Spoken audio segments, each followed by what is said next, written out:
Hello दोस्तों, आप सभी का आपके अपने channel door step education point पर हार्दिक स्वागत है। उम्मीद है आप सब अच्छे होंगे। अगर आपने अभी तक इस चैनल को सब्सक्राइब नहीं किया है तो इस चैनल को अभी सब्सक्राइब कर लें। आने वाले वीडियोस को मिस ना करने के लिए बेल आइकन भी प्रेस कर लें और इस वीडियो को अपने दोस्तों के साथ भी शेयर कर लें। तो आज जो हम चैप्टर पढ़ने वाले हैं वो है चैप्टर नंबर 6, हमारी 6th क्लास की NCERT की साइंस से लिया गया है, चेंजेस अराउंड अस, जिसका नाम है। तो यहाँ पर हम पढ़ने क्या वाले हैं तो जो आसपास हमें आपको बदलाव देखने को मिलते हैं उनके बारे में हम पढ़ेंगे। तो सबसे पहले यहाँ पर आपको पिक्चर्स में कुछ बदलाव देखने को मिलते होंगे कि यहाँ पर एक बच्चा है, वो क्या सोच रहा है कि काश मेरे पास मैजिकल पावर्स होती तो यहाँ पर इसका बेड हवा में उड़ रहा है, मैं किसी की नाक लंबी कर देता, यहाँ पर मैं बादलों में कासल बना कर रहता, मैं राजा बन जाता, या फिर मेरे पास शाका लाका बूम बूम वाली पेंसिल होती और मैं कुछ भी बनाता तो सब कुछ सही हो जाता। तो यहाँ पर बहुत सारी आपको यहाँ पर चीज़ें देखने को मिलती है जो यहाँ पर टाइम पर बदलती रहती हैं। जैसे कि आप अगर आपने बालों को देख लें, ठीक है, तो बाल आपके, मुझे पता है आपको अपने बाल बहुत ज़्यादा प्यारे होंगे, तो आपके बाल या फिर जो नेल्स होते हैं, अगर आपने देखा होगा कि लड़कियां भी अपने जो नेल्स हैं वो उसको बहुत ज़्यादा जी बढ़ाती हैं, ठीक है, तो ये उनका शौक़ होता है। तो इसी तरह जो आपको बदलाव देखने को मिलते हैं अपनी बॉडी पर, ठीक है, तो ये जैसे कि आप लंबे हो रहे हैं धीरे धीरे, आप पहले बहुत छोटे हुआ करते थे, फिर धीरे धीरे आपकी हाइट बढ़ने लगी, तो ये सारे कुछ बदलाव हैं। इसी बदलाव में हम कुछ देखेंगे कि रिवर्सिबल बदलाव होते हैं, कुछ इरिवर्सिबल बदलाव होते हैं, मतलब कि कुछ बदलाव, ठीक है, उसको चेंज किया जा सकता है। तो आपको यहाँ पर एक पिक्चर दिखाई दे रही है, ठीक है, तो यहाँ पर पिक्चर में एक गुड़िया है, ठीक है, इसका नाम है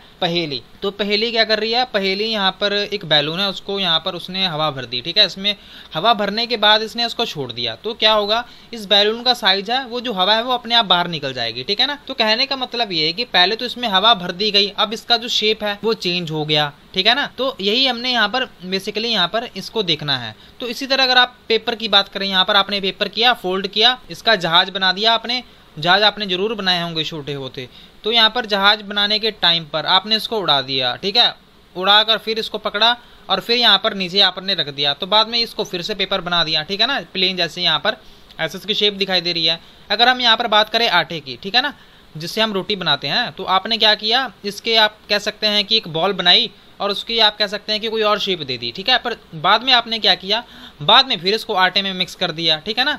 तो अगर आप इन तीनों चीज़ों को देखेंगे तो ये रिवर्सिबल चेंज है, ठीक है ना, मतलब ये कि आप इनको दोबारा से कर भी सकते हैं। अगर हम यहाँ पर 3 चीज़ें और देखेंगे, ठीक है, तो उनको हम, उनकी जो शेप है वो क्या कर सकते हैं, उसको चेंज नहीं कर सकते, ठीक है। जैसे कि अगर आप एग्जाम्पल देखें तो आपने क्या किया था, जो बैलून आपने जो पिक्चर में आपने जो उसमें हवा भरी थी, अब उसमें आप क्या करेंगे, एक पिन चुभा देंगे, ठीक है। पिन चुभाने के बाद क्या होगा कि बैलून क्या होगा, बैलून फट जाएगा, ठीक है ना।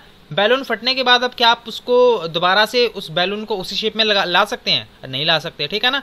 तो आप यहाँ पर एक आपको एक जहाज भी दिखाई दे रहा है कि आपने उस पेपर से ही एक जहाज यहाँ पर कट करके बना दिया, तो अब क्या है, पेपर को इसमें जोड़ा जा सकता है, बिल्कुल नहीं जोड़ा जा सकता, ठीक है। अगर आपने उसी आटे से यहाँ पर रोटी बना दी तो क्या उस रोटी से आटा बनाया जा सकता है, तो नहीं बनाया जा सकता है ना। तो आप समझ पा रहे हैं कि नहीं समझ पा रहे हैं। तो ये हमारे चैप्टर में यही चीज़ें बताई हुई हैं, ठीक है। अगर हम यहाँ पर बात करें हमारे चैप्टर में और क्या क्या यहाँ पर बातें देखने को मिलती हैं, तो यहाँ पर आपको ये चेंजेस हैं, कंट्रैक्शन है, इवेपोरेशन है, एक्सपेंशन है, मेल्टिंग है, ठीक है। तो चेंजेस तो हमने देख लिया कि ये चेंजेस होती हैं। अगर हम बात करें कॉन्ट्रैक्शन की, तो कॉन्ट्रैक्शन क्या होता है, तो कॉन्ट्रैक्शन को अभी हम यहाँ पर पढ़ेंगे। इवेपोरेशन तो हमने कल पढ़ ही लिया था, ठीक है ना। इवेपोरेशन जैसे कि जो पानी होता है उसको हम उबालते हैं, तो जब उस पानी से, ठीक है, जब भाप बन जाती है उस प्रोसेस को हम इवेपोरेशन कहते हैं। एक्सपेंशन भी अभी हम देखेंगे, मेल्टिंग को भी हम देख लेते हैं, ठीक है ना। तो ये पहले हमने आपको वैसे बता दिया कि हम ये टर्में हैं इस चैप्टर में अभी डिस्कस करने वाले हैं। तो यहाँ पर आपने देख लिया था अभी जो आपने रिवर्सिबल या फिर इरिवर्सिबल जो चेंज है, ठीक है, तो वो हमने चीज़ें देख ली थी। अब अगर हम यहाँ पर बात करें, यहाँ पर आपने कुछ, आपको यहाँ पर औजार दिखाई दे रहे होंगे, ठीक है ना। तो ये कौन से औजार हैं जिसको हम खेती में फार्मर्स लोग बहुत ज़्यादा यूज़ करते हैं। यहाँ पर आपको फावड़ा जो होता है, ठीक है, वो दिखाई दे रहा है। यहाँ पर और भी बहुत सारी चीज़ें हैं, यहाँ पर एक कह सकते हैं कि आपको ये भी दिखाई दे रहा होगा, ठीक है।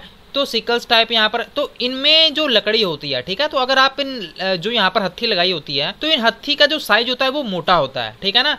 तो जैसे कि ये जो आपको हत्थी दिखाई दे रही है लकड़ वाली, तो इसका जो अगर हम साइज देखेंगे वो क्या है, वो बड़ा होता है, ठीक है। अगर हम इसकी बात करें, जो ये आयरन है, ठीक है, जो लोहा लगा हुआ है, इसका साइज क्या होता है, इसका साइज आप कह सकते हैं कि थोड़ा सा, इसका जो शेक है, ठीक है, ये वाला जो होल है ये काफ़ी छोटा होता है, बट इसमें मोटी सी लकड़ी पहुंची कैसे, ठीक है। तो इसका भी हम सोल्यूशन अभी देखते हैं। तो यहाँ पर पहले क्या किया जाता है, जैसे कि आप यहाँ पर देख लीजिए कि ये क्या है, ये मान लीजिए कि कोई यहाँ पर फावड़ा टाइप था, ठीक है, ये कोई औजार है। यहाँ पर आपको यहाँ पर, चलो मेरी डायग्राम इतनी अच्छी तो नहीं है, ठीक है, यहाँ पर शेज है, ठीक है, इसमें उन्होंने हत्थी लगानी है। तो क्या करेंगे, इसको पहले हीट से गर्म किया जाएगा, ठीक है, लोहार की शॉप पे इसको बहुत ज़्यादा गर्म किया जाएगा। अब गर्म करने के बाद क्या होता है, जो लोहे का ये जो साइज है, ठीक है, ये क्या हो जाएगा, एक्सपांशन हो जाएगा, ठीक है। अभी हमने एक्सपांशन टर्म देखी थी ना, एक्सपांशन मतलब कि इसका जो साइज है वो बड़ा हो जाएगा। तो अब क्या करेंगे, इसमें जो लकड़ होगी जो आपको यहाँ पर दिखाई दे रही होगी ये वाली, अब इसको इसमें यहाँ पर लगा दिया जाएगा, ठीक है। अब इसमें लगाने के बाद इसको ठंडा होने के लिए छोड़ दिया जाएगा या फिर उस पर सीधा पानी डाल दिया जाएगा। तो इसका साइज क्या होगा, अब ये पहले इतना बड़ा साइज था, अब ये थोड़ा सा छोटा हो जाएगा। मतलब ये है कि इस हत्थी में जो लकड़ की बनी हुई है इसमें एकदम से फिट आ जाएगा, ठीक है ना। तो इसी तरह ये जो एक्सपांड है, ठीक है, ये या फिर कॉन्ट्रैक्शन है, ठीक है। तो जब ये सिकुड़ गया, यहाँ पर श्रिंक हो गया, इसको हम क्या कहते हैं, इसको हम कॉन्ट्रैक्शन कहते हैं। और ये जो बड़ा हो गया था इसको हम क्या कहते हैं, एक्सपेंशन या फिर एक्सपैंड हो गया था, ठीक है ना। तो इसी तरह ये आपको एक ब्लॉक कार्ट जो होता है ना बैलगाड़ी, उसके आपने टायर भी देखे होंगे, पहिए जो होते हैं। तो इसी तरह यहाँ पर आपने देखा होगा कि एक लोहे का आप कह सकते हैं कि पट्टी जैसी होती है, तो इसका प्रयोग भी यहाँ पर इसी तरह यहाँ पर किया जाता है, ठीक है ना, आप समझ पा रहे होंगे। तो ये सारे बदलाव आपको यहाँ पर देखने को मिलते हैं। अगर आप यहाँ पर बात करें कैंडल की, ठीक है ना, तो कैंडल जैसे कि जलाई जाती है, ठीक है, तो कैंडल हम जब जलाते हैं तो यहाँ पर आप देख पाते होंगे कि कुछ टाइम बाद जो इसका साइज है, ठीक है, आपने क्या करना है कि एक्सपेरिमेंट करना है कि पहले कैंडल जला देनी है और बाद में उसको 1 घंटे बाद बुझा देना है। तो आप देखेंगे कि इसका जो साइज होगा वो कम हो जाएगा, ठीक है ना। कम हो जाने का कारण क्या है कि इसमें जो मोम होती है वो बर्न हो जाती है। इसको बर्न होने के बाद आपको यहाँ पर एक स्मेल भी देखने को मिलती है, ठीक है ना, जो आपको एटमॉस्फेयर में वहाँ पर थोड़ी सी स्मेल करने को आपको देखने को मिलती है, ठीक है ना। तो उसमें आप कह सकते हैं कि कुछ गैसेस यहाँ पर रिलीज होती हैं और यहाँ पर कुछ राख जैसी होती है वो यहाँ पर रिलीज होती है। तो इस तरह के जो बदलाव हैं वो आपको देखने को मिलते हैं। अगर आप प्रीवियस चैप्टर की बात करें, ठीक है, तो उसमें भी हमने जो नमक कैसे बनता है उसको यहाँ पर देखा था। और यहाँ पर हमने और भी बहुत सारी यहाँ पर चीज़ें देखी थी कि जो नमक है उसको पानी से कैसे अलग किया जा सकता है। तो वो इवेपोरेशन की जो प्रक्रिया थी वो रिवर्सिबल थी या इरिवर्सिबल थी, है ना।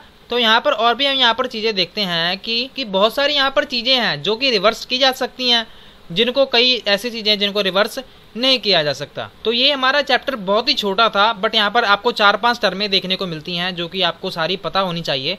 कई बार एग्जाम में ये भी पूछ लेता है। तो इसका एक हम नेक्स्ट चैप्टर भी हम पढ़ेंगे जिसमें आप कह सकते हैं सीनियर क्लासेस में कह लीजिए। तो उसमें ये जो चेंजेस होते हैं जैसे कि केमिकल चेंज, फिजिकल चेंज, इस तरह की हम बहुत सारी चीज़ों को डिस्कस करेंगे। तो आपने हमारे साथ बने रहना है। इस सेशंस के साथ हम लगभग 6 से लेकर 8 तक की जो NCERT की साइंस है उसको बहुत ही अच्छे ढंग से बायलिंगुअल में हम समझेंगे। अगर आप डेली का 1 लेक्चर भी देखेंगे तो आप कह सकते हैं 1.5 महीने तक आपकी 6 से 8 तक की जो NCERT की साइंस है, जो GK है, आप कह सकते हैं आपकी बहुत ज़्यादा डेवलप हो जाएगी। तो आपने क्या करना है, अगर आपको ये सेशन हेल्पफुल लगा हो तो इसको अपने दोस्तों के साथ शेयर कर लेना है, हमारे इस वीडियो को लाइक कर लेना है, हमारे चैनल को सब्सक्राइब भी कर लेना है। Thank you so much for watching. God bless you all.